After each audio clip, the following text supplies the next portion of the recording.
Hey, so welcome to these 20-minute conversations for 20 years of Stoked. I have Jennifer Gonzalez, duty-free girl. She was a former mentor with Stoked. I feel like the first time I met you might have been 2010 or 11. Is that when you joined? Do you know? Do you remember? Odd. I have no idea. Yeah, no, I have no concept of time. yeah, I feel like That sounds about right. Yeah, was because it I moved to before? Brooklyn in She'd have said 2012, and I think it but was when after I Hurricane Sandy. Before or her after? before. Okay, so Hurricane Sandy was in 2012. So I believe it was 2009. I think that's when I met you. Anyway, tell everybody, who are you? What do you do? And how did you find Stoke back in 2009? My name is Jen. I'm now in Jersey City.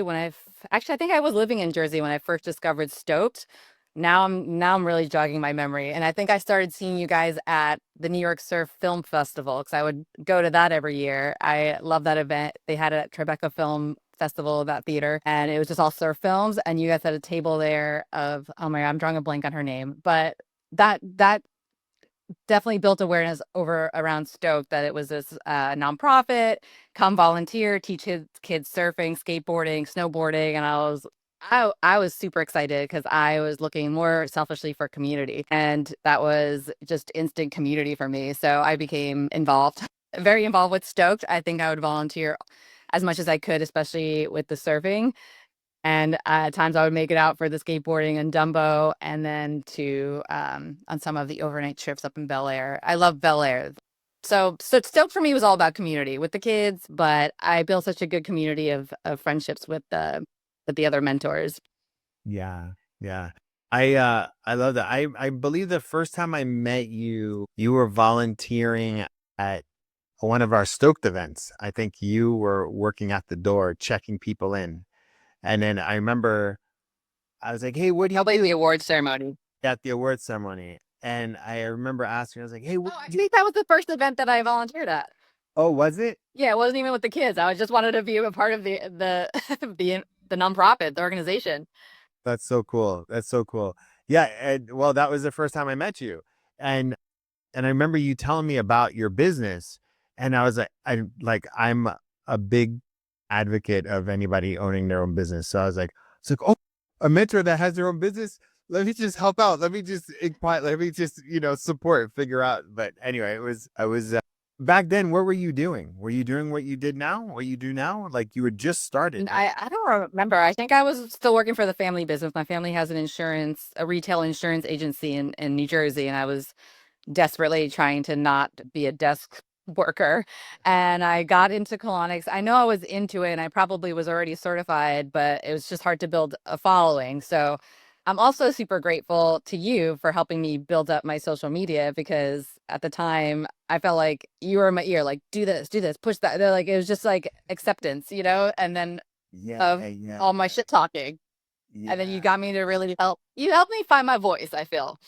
Oh, you know, I was just telling somebody that like when you're out, and I think that's one of the things that like gravitated me towards you because I was just telling another one of these interviews and they were a business owner too. And I was like, when you're out like doing your best to live a life because based off of a vision that you have, it sometimes doesn't make sense to people.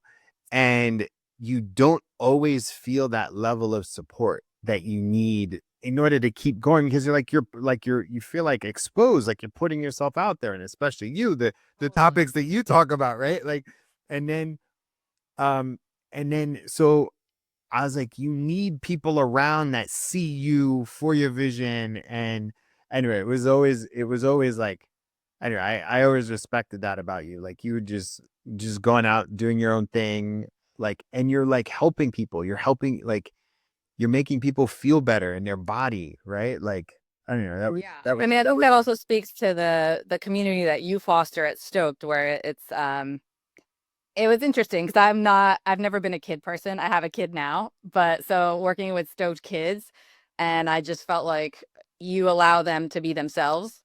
And I feel like whenever there's adults around, you're like, am I going to get in trouble for this, that, the other thing? But the kids are allowed to behave how they behave. and we're just there to kind of nurture them and teach them some tricks and encourage them to grow and find themselves through sports, you know? So it was just fun, but also development. Yeah, yeah, yeah. And how as a parent now, like how what are you noticing that kids need more now? I don't know, I'm just curious because like it's always interesting to like when you work with young people and kids before you have kids and then you have kids, like what do you notice any sort of similarities, parallels, or things that you think, you know? Yeah, oh, well, as far as Stoked was really honestly my first exposure to kids looking up to me because I don't have younger siblings. I'm the youngest one, and having a kid look up to me is just surreal because I'm just like, I feel like an amateur adult. And I feel like at Stoked, I was able to just kind of just be a big kid and respectfully, you know, just kind of help, you know, guide the kids. And now having a kid, I'm always reminded of Stoked and like those times with kids, nothing in specific, but it's just um I have this little kid who's needs a lot of attention and nurturing and confidence boosting. And you know what I mean? I feel like the confidence boosting is huge. And I feel like Stoked really taught me that you want to It surround just yourself with reminds me people of who really with my kids. build your So like confidence in a positive way, not, you right, like know, not not a everything's so fake way. serious. I mean, it's hard because as a parent, you need to get things done. You need to move things along. But like, yeah, not everything's always that Yeah. serious. You can have fun, right? Like, you Totally. can create an environment for them to like explore and be themselves. And I don't know that Yeah. it's really I appreciate those times, and I appreciate. Do you have any like fond Stoke memories, like any particular stories from back then? Because I used to go camping in Bel Air too, right? Oh my God, so many. I mean, I think there's so many moments I forget. I already forgot about that because when now I'm thinking like the overnights, like I already forget about those because I think about just the mini skate sessions in Dumbo under the bridge. But then now I think about Bel Air, and I was just talking about Bel Air with somebody the other day and how I think I've only been there once outside of Stoked, but it's one of my favorite mountains because it's good memories, but it's just windy, and I just remember having the best time. There was always like a beautiful sunny day, and maybe these are just my memories playing tricks on me. But also the overnights upstate. I just remember it was just so fun. I just remember building these memories with kids and them, for many of them, probably their only snowboard trip outside of New York to date. You know, I think we went up to Vermont. I don't even know, or at least it felt like we went up to Vermont. I remember we went up in a storm with Hannah and we got stuck. And even those were fond memories because this was before, you know, social media was really crazy. So everyone was very present. I think that's the other thing as far as your parenting questioning before about how kids really need to have fun, but you know, not on their phones. So like Stoked really provided this environment where everybody was just really just being kids with each other with no technology and, you know, just really and reinforcing that sports are still important in this day and age, you know, as far as building friendships and confidence. And it was just really nice to see the dynamic between the kids, between the mentors and the kids, and all the goofing around, but then the mutual respect. Well, I there's also too. I It gave remember me this confidence feeling. now. I'm just I like, okay, remember this feeling I can have a kid. early in my like mentoring career, where you saw a bunch of kids, like a bunch of teenagers on the street, being teenagers, right? Like they're just having fun, just rolling around. And pre-stoked, you would have been like annoying teens being all loud, right? Like, and then not then you see him like, oh, that's just like whatchamacallit. Like, you know, like, oh, it's just like the kid I go snowboarding with. Like, and there's like this relatability. Remember Totally. that feeling? Yeah. Totally. Because I now I think about that, even in the Rockaways, like I see kids goofing around by the train and blocking the way and taking up all the seats outside the restaurants. And it brings me right back to the post surf session where everyone's just really stoked. Literally, you know, like everyone's just in such a good mood. And everyone's goofing around, having some pizza, maybe taking up a little bit too much space. But I like that. You encourage us all to take up Just being space. and be And we're in not a in a good way. space with people that care about you. Man, that's such a good feeling. Those post surf sessions, I know that like I wasn't there for those, but I was there in other instances. But those post surf Totally. sessions, they're probably one of the best feelings in the world, right? Yeah. and like all the kids, you would see some of the kids who were a little bit shyer, but grinning ear to ear and just, you know, And then career-wise, how nerding out on anime with me. And I'm have like, you I don't grown know what you're talking over the about, but past, you know, I'm listening. 10 years? Like, let's not forget, you're also an award-winning mentor. So since, yeah, I opened up my own place in Jersey City. Cool. Award winning, yes, I have. Let me show you. I have it always. Yes. Well, this is my daughter's. So what year is that? Because now I'm a mom, and but like it's up. Holy moly. That's almost 10 years ago. That's so wild. 16. That's so, I remember that too, because I remember the next day you're like, yo, Steve, I got so many hits on my website. I don't I know know that's why. crazy. To this day, that's still I've had posts go viral to this day. That's The so, most hits to my website was the that's so Stoked Awards But yeah, evening so that I you won. won an award because you're an award-winning mentor. And so yeah, so what else? Tell me like your business, your career. How's it been? So I have a colonic practice, as you know. And yeah, I opened up I've been open in Jersey City now for a little over 10 years. When I met you, I was working in the city for somebody else, for my mentor.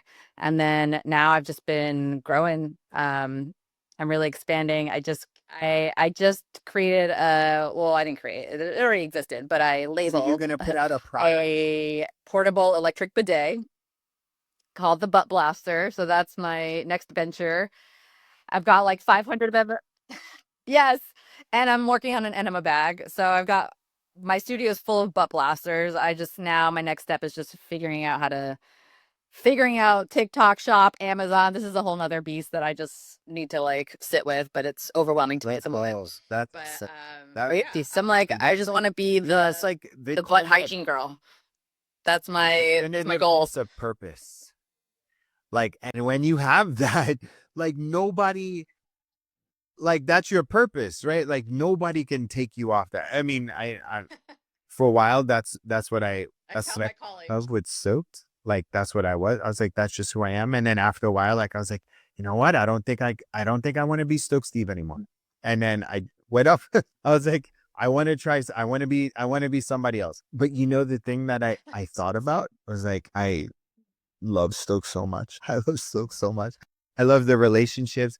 I love the people. I love the kids. I love the partners. I just like, you know, to be able to be in a privilege where like I've known you for 13 years and we can pick up the phone and it's just like nothing. And time, the only thing that's different is the amount of time in between, but nothing left. We still have a foundation of really strong memories. And that's what I feel like. And even with the kids that you've mentored, like I bet you would probably be the same, like nothing in between. You care for them as the same way that, you know, you cared for them when you were mentoring them, right? I said that the relationships are Sorry, you have broke a up a little bit because I think foundation of somebody was like calling me. What's the last thing you shared said? experiences. And that's the most beautiful thing about Stoke to me, you know? Yeah, and the most impactful because like you can't take that experience away, right? And I feel like they've all been good experiences. Even when we got stuck in the snow with this non four-wheel drive van, you know, it was just we all still banded together and had so much fun. And we couldn't even snowboard that day. I remember we just ended up building snowmen in the backyard and having a snowball fight, you know. It's just kids are so awesome. Yeah, Like their energy built your own really practice. it's You're just built freaking awesome. products now. And then I guess what does the future hold for you? Well, I don't know. I just really want to keep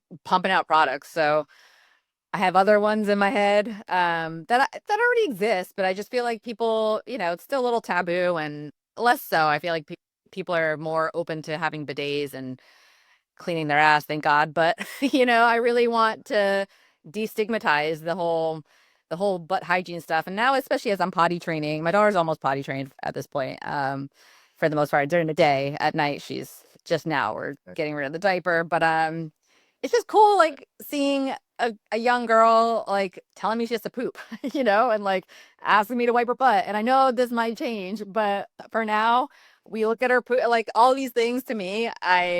Your Just mindset. seeing it All now the through time. the eyes of a kid and how this can affect You know, your it's so funny that you your say that. well-being, not just your well-being, but just Um, your social.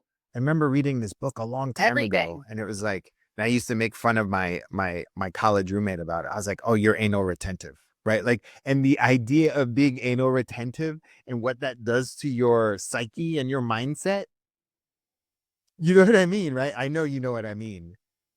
When you hold on to your shit so much, what happens? Like, you get crabby. Like, Yes, totally. It affects you. I mean, there is the gut brain axis. Your nervous system runs through your bowel to tell everybody, and it's a vicious cycle. Which one comes first? I don't know. Whether your constipation gives you anxiety or your anxiety gives you constipation, it's all related. So, gut health is huge, and it's also the cause of a lot of disease where we're ingesting all this crap in this modern day world right? where we can't avoid all the chemicals and everyday, what do they call them? Everyday toxins and microplastics. So So cool. exactly. There's So we need to embrace our there's a thing that I guess in whatever forms they come. you need to let go of the stuff inside you and open up to new communities and opportunities. I bring it home. I bring it home. That's cool. All right. Last thing is, can you just give us a shout out? Say hi, Bring it home. Jen Gonzalez. Congrats to Stoked for 20 years, right? For 20 years of changing lives, what have you? Wait, congrats to Stoke. You keep breaking it up. Congrats to Stoke. And what's the last thing you said? You could go. Yeah. No, congrats to Stoked on 20 years. Yes. You ready? Yeah. Happy birthday, Stoked. Yeah. Oh, congrats to Stoked. Are you ready? Congrats to Stoked on 20 years and 20 years of changing lives, 20 years of changing my life. You have officially made me a kid person and just 20 more. Cheers. Very happy that you made an impact on the kids and in our organization. Thank you so much. Thank you. And Stoked like lives on because I met somebody at Woodward Skate Camp. She lives in Brooklyn. Oh, why am I drawing a blank on her name right now? Wow. She knows you. But she was like, because she saw that I was like, I commented on something on Constance's Instagram. And I never I haven't kept in touch with Constance, but she posted like a cool photo. So I just liked it and I made a comment. And then, oh, Sue Yayo, do you know who she is? So then she was like, yes, yes. So I met them at Woodward Skate Camp and now we're friends. And so she was like, how do you know Constance? And then Constance wrote, or she's like, how do you know each other? And Constance wrote Stoke Days. And then she texted me. She's like, are you your Stoke girl? Like she was like, it only made us closer. It was like, now we have even more of a bond. Yeah, I forgot how old her kid is, but yeah, she's doing cool things too. She's doing super cool things. I love what she's doing.